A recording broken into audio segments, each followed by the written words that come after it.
Hey guys, welcome back to the Lovin Dubai show. Today's guest is Sarah Alagroobi, the creative voice and the host of the podcast, The Native Informant. She's known for exploring identity, culture, and self-expression in thoughtful and honest ways. Through the podcast, Sarah encourages us to question, reflect, and show up as our true selves. Here to tell us all about it, directly from the horse's mouth. Welcome to the show, Sarah. Welcome to the show. Thank you so much for having me. Thank you so much for being here. We're excited for the chat.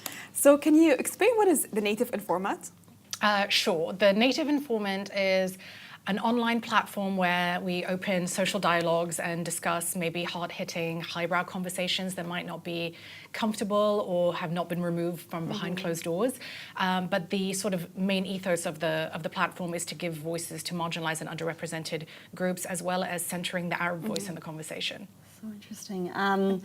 Okay, so let's go back to the beginning. Sure. How and why did it start? How did it start? So if people know me and have followed me online, I've always kind of put myself in a situation where it's better to ask forgiveness than to ask permission. And I enjoy having hard-hitting conversations that people wouldn't otherwise have. I think it's important to have honest dialogue and to provide different narratives to conversations that might be considered a little bit heavy. And so I had a platform called the Letters Project, which gave voices to marginalized and underrepresented groups. And I felt that the Native Informant was just an extension of this thesis statement of wanting to have these conversations in a longer format.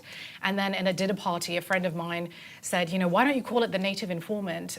Because that refers to somebody who's giving outsiders insight on specific experiences. And I was like, you know what? Okay. And that's how it started. Have you had any personal experiences that pushed you to start maybe this podcast or start digging into more controversial ideas? I think I've always been fascinated with the notion of duality. I grew up in the West predominantly, and being somebody who's half Emirati, half Syrian, is trying to navigate those the multiplicity of identity. And so I was always raising questions, always really curious about having that type of dialogue.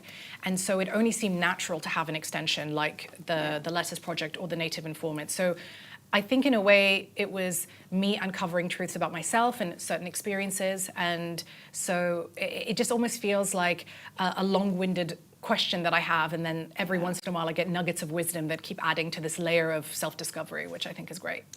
What topics were you most excited to explore? And since the Native Informant has kind of become popular, what topics do you think resonate most with your audience?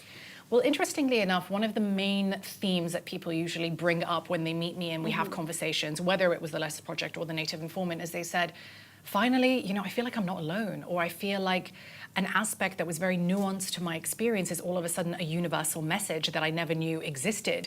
And so it kind of humanizes people, and it brings people back to the bare bones of like what it means to be human, what it means to have empathy, to have compassion, to have struggle, to feel like you don't belong, or the need for social inclusion, to find resonance in these types of experiences. So it's not a particular story, it's more the overarching narrative that comes with these types of heavy-hitting conversations. In one of your videos, you discussed the Matrix, and I know it's been a hot topic for many. Do you believe that we're living in an autopilot? That's a long-winded, convoluted way of asking a very nuanced question. But the answer is I definitely think that multiple realities exist from the perspective of the media or perspective of what we're witnessing in this certain social zeitgeist.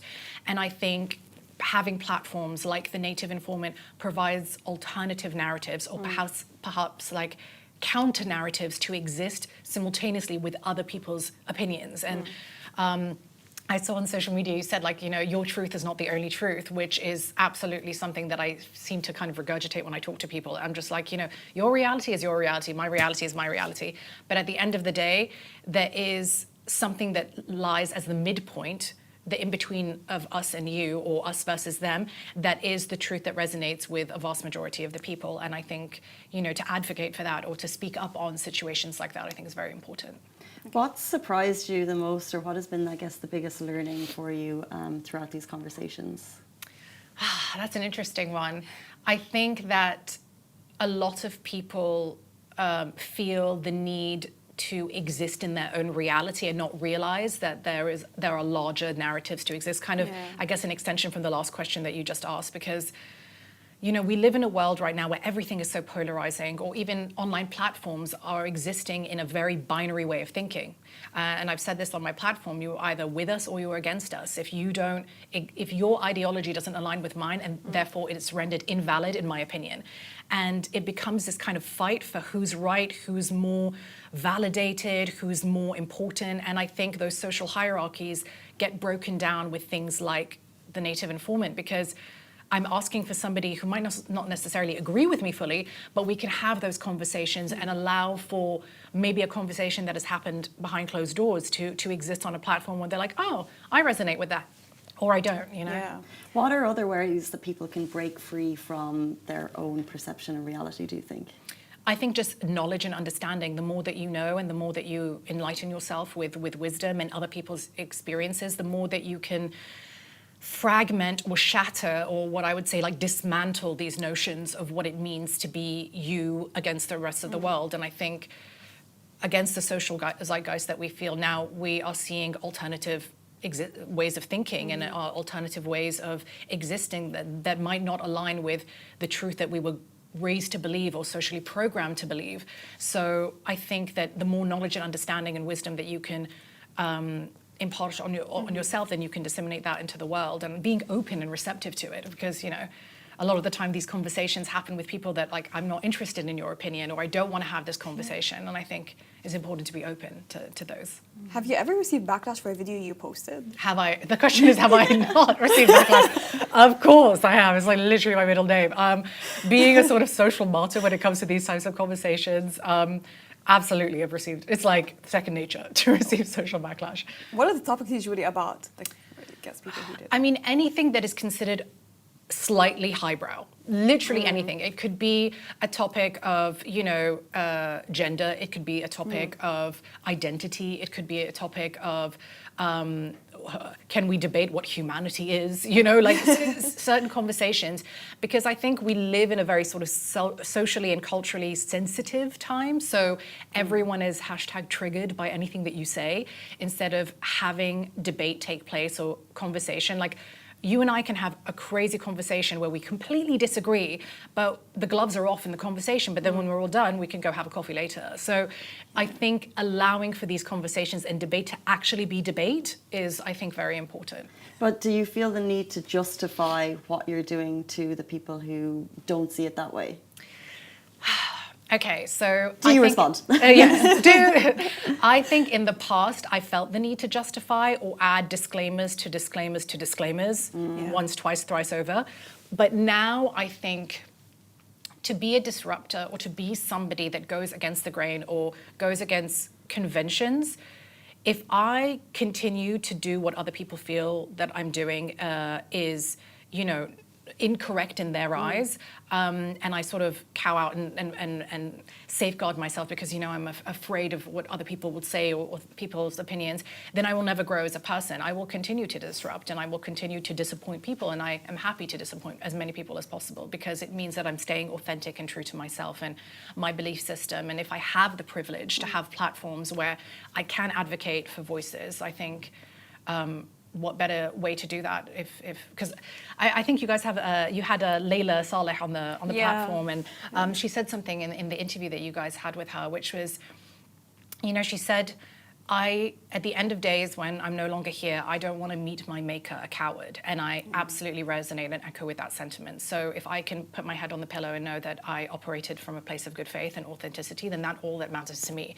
It sounds like a you problem, not a me problem. Have you always had that thick skin? Absolutely, yeah. And this is not to say that I haven't been broken in the past or I haven't faced the backlash that has gotten to me. I mean, I'm human at the end of the day, but I think you have to have thick skin in order to be in that sphere. I've always been someone who is considered somewhat contrarian. And so anything I do, just like existing as I am, not even saying anything, it's like, why are you doing that? Why are you sitting in silence, And so it just kind of comes with the territory, and you have to build that thick skin. So yeah, that's me in a nutshell, really. With that being said, have you ever had a phase in your life where you said, I don't have my life figured out? Literally like every other day. Every other day. I think it's, I think if you don't have structure to your life and everything has these peaks and troughs and it ebbs and flows, you're on the right path, because you're not supposed to know where you're ending up. You're supposed to have all these moments in life that kind of push you towards the type of person that you want to be. And I always say that, you know, we're in the journey of of being, but it's more not necessarily the state of being, but the state of becoming. Because, I mean, Carl Jung has said this, and it's a butcherized version, so don't come for me, people who are youngins. But there is this idea that you have your sense of self. It's the first version of yourself. And then you have a second version of yourself, which is the ideal version of yourself. And you can choose whether you want to elevate your actual self to meet your ideal self, or you want to lower the ideal self so that your actual self can meet it. But what you really want to aim for is the third version of yourself. And it's what is known as the reconciliation of the third. So you spend your whole life aligning yourself with the first and second version, only to come out as the third version of yourself. So I think, you know, we live our lives having this code of conduct or a sense of morality. And you're like, does this align with what I believe in, or does this not align with my belief system? And also, those cores and belief systems and values can change. They don't have to stay the same. You can evolve. It is totally normal, which is why I also don't believe in cancel culture. I believe in the culture of redemption. Of course, there are cases where it's like, you need to be cancelled for sure. But if we don't have room for evolution and resolution but after the case of cancellation, then I think then what are we doing? What are we existing for? So that's my long, convoluted answer. No, it's such a good answer. From cancel culture to, I guess, social media, what are your thoughts on the Instagram reality of kind of perfection that we live in today, that society of perfection? Well, I love how you said Instagram reality, because it's not the reality. I mean, people are so driven by this idea of curating the image. Like, I let you see what I want you to see. It's completely analyzed and synthesized to a very particular lens. And so I'm just one of those people that I watch the news and I'm just like, yeah, that's not real, or that's not true. Or I'll see certain narratives and things that exist within the social zeitgeist, and I go, no, that doesn't resonate, because I know what happens behind the scenes. But critical thinking, like true critical thinking and cultural analysis, comes from the ability to not be a yes person or not to be a people pleaser. It's to follow the beat of your own drum. So with social media, I look at things and I think there is a multitude of realities that exist behind that one post or that one video. And for me, I try to make it as authentic as possible and hope that it resonates with people. Sometimes it does, sometimes it doesn't, and that's okay. But would, I guess, because so many people are so ingrained in using social media day to day, is that disheartening to you? Not really, because there was a point where I left social media for almost a year. I was offline like 2 years ago, and I just disconnected, and I loved it. It was amazing. And not because I had any issues with being I don't have an addictive personality, so I just left social media and I needed a break. And it was really refreshing to see the world through my own eyes and not have to feel like it was dictated by a very particular curation. But I think that we are now, I guess, the point of origin is shifting. I think a lot of people are now becoming more aware and more learned about the experiences that we see online, to know that you cannot take things for face value. A picture is worth 1,000 words, but I think it's more like 1,000,000 words now. And you have to be the person that is the architect of your own fortune. So you have to be able to discern what is right and what is wrong for you and for your own self, sense of self-being. So in your personal experience and opinion, what do you think will happen to us if we were more honest about what the truths in our lives online? Look, I think it was someone like Brene Brown or something. She said that in order to really shift the point of origin in social situations, we have to do sort of mini acts of social resistance, that it doesn't come in these leaps and bounds. It really comes from these kind of micro steps towards a certain shift in the way that we view society, or a different paradigm that we want to experience. So I think we are slowly edging towards that idea of what is reality, what is artifice, what are the things that really resonate with us? Do we need to show everything? Do we need to have conversations that don't require a very particular lens or a very particular narrative? So I think that people are waking up, definitely.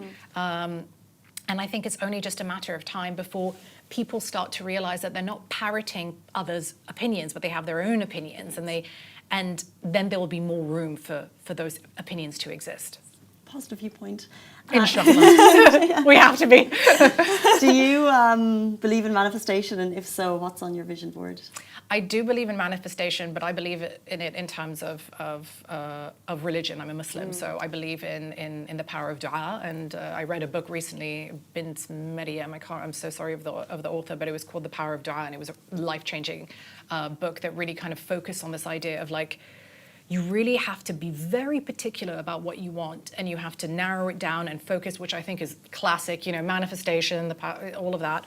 But for me, I'm very okay with the idea of throwing caution to the wind and saying, like, if something doesn't happen for me, it was never meant for me. And the things that do happen to me, good or bad, were meant for me because they are learnings in my life, and I have to evolve and grow within those changes. And I think once you give up that, I think...